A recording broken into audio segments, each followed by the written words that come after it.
How's it going, guys? Stas here. Welcome back to another video. So check it out. We're going to break down Palantir in this one. You guys know the drill. Do an update on the charts, how the stock's doing today, some news we got, which you guys are going to want to hear this news later in the video. And we'll go over just in general what I'm doing. But first, hit the like button. Make sure to subscribe. Join my free email stock newsletter. And check out my Patreon for my real-time portfolio updates, which I'm doing multiple updates a week, and we're investing thousands of dollars per month in that Patreon portfolio. It is linked down below. Make sure you guys check it out if you want. Obviously, no pressure, shameless plug. And with that being said, cheers.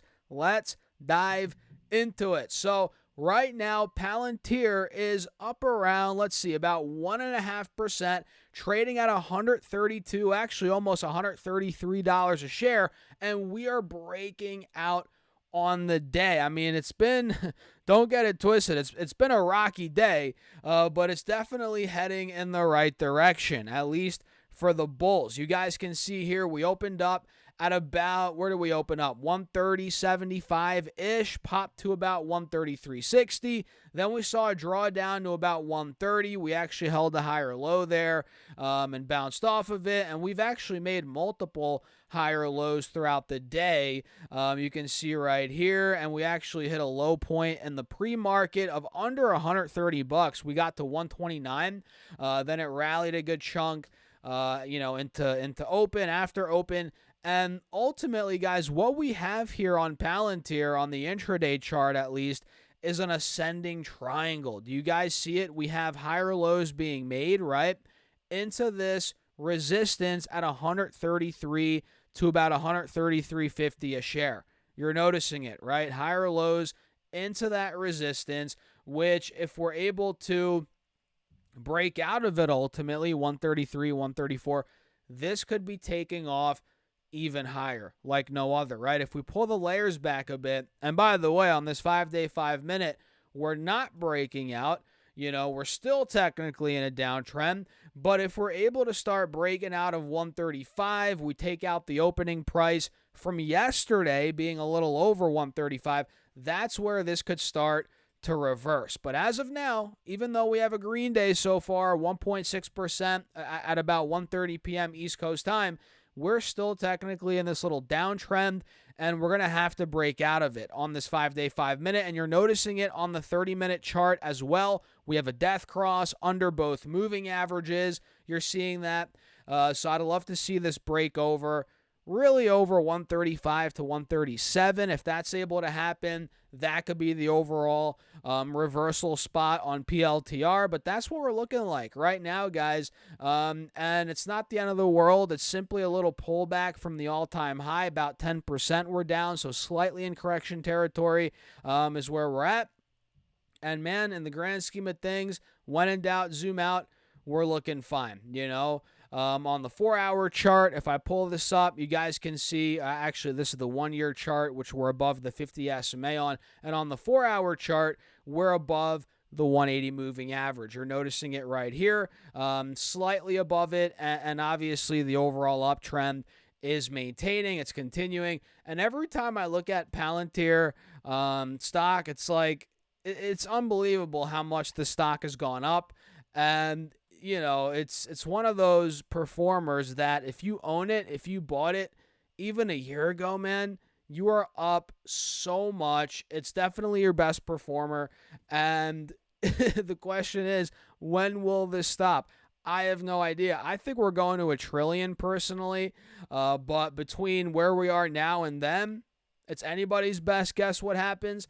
But man, I'm in it for the ride and I'm pumped. And it's wild when you pull up these longer term charts and you really realize how much the stock's gone up. It's ridiculous. Just about 2.5 years ago, it was at $5 a share. Could you imagine having a cost basis of $5, $6, $7 on this stock? I mean, mine's $20 and I'm amazed. My cost basis.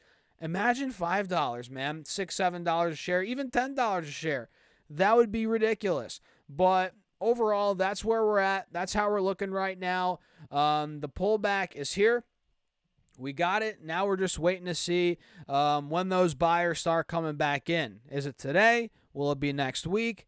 Let's see, man. Let me know your thoughts in the comments. And now let me quickly pull up this press release from Palantir themselves, where we got news that Blue Forge Alliance and Palantir launch warp speed for warships to digitally transform the U.S. maritime industrial base. If we come over here and take a look, right, Palantir today announced the launch of Warp Speed for Warships, a bold new program envisioned to accelerate warship production, fleet readiness, and digital transformation. Warp Speed for Warships is funded by the U.S. Navy's Maritime Industrial Base, MIB in other words, program, and is an extension of a strategic collab between BFA and Palantir focused on powering high-velocity shipbuilding, sustaining a powerful fleet, and reestablishing American maritime dominance. And powered by Palantir's proven warp speed manufacturing operating system, Warp Speed for Warships is designed to accelerate shipbuilding modernization and readiness by digitally taking the first steps to better connect the network of shipbuilders, suppliers, and critical partners responsible for building and sustaining the Navy's fleet, right? And built on the backbone of Palantir's platform called or configured as Foundry, a secure enterprise operating system that integrates data, logic, models, and decision-making tools into a single operational picture. Warp Speed for Warships enables real-time collaboration and insight across the MIB, right? When paired with BFA's embedded manufacturing and MIB supply chain expertise, Warp Speed for Warships accelerates delivery, reduces risk, and creates a connected system engineered to meet the urgent demand of the Navy and the nation. So, big news here, guys. Another big piece of news out of Palantir. We got some other news earlier this week. If I pull this up, we got news that Palantir and Accenture, federal services joined forces to help federal government agencies reinvent operations with AI. And we got news a couple days before that, man, it's been a jam-packed week or two, that Palantir and the nuclear company are partnering to launch a platform to rapidly scale nuclear deployment. That's some news we got about a week ago. So, more good news out of Palantir, guys. More good news. And the stock, I mean, we covered it. It's up a little bit, but still on a dip here. I'm not, I said this in other videos, I'm not buying this dip personally, but if I was looking at it as a swing trader, I wouldn't necessarily be opposed to it. If you're, more of a risk-on kind of aggressive swing trader, maybe buying shares here makes sense. It's down 10%. If you see opportunity here on the dip, maybe a short-term rebound, it might make sense. But for me, guys, I'm on the sidelines in terms of my trading account for now. And obviously, I'm long on the stock or in the stock. Not planning on buying more shares here, though. Just watching it and holding on tight. So what do you guys think? Let me know your thoughts in the comments. Smash that like button. Make sure to subscribe. Join the free email stock newsletter. Check out my Patreon for my real-time portfolio updates. All those links are down below. And with that being said, guys, cheers. I'll catch you in the next video.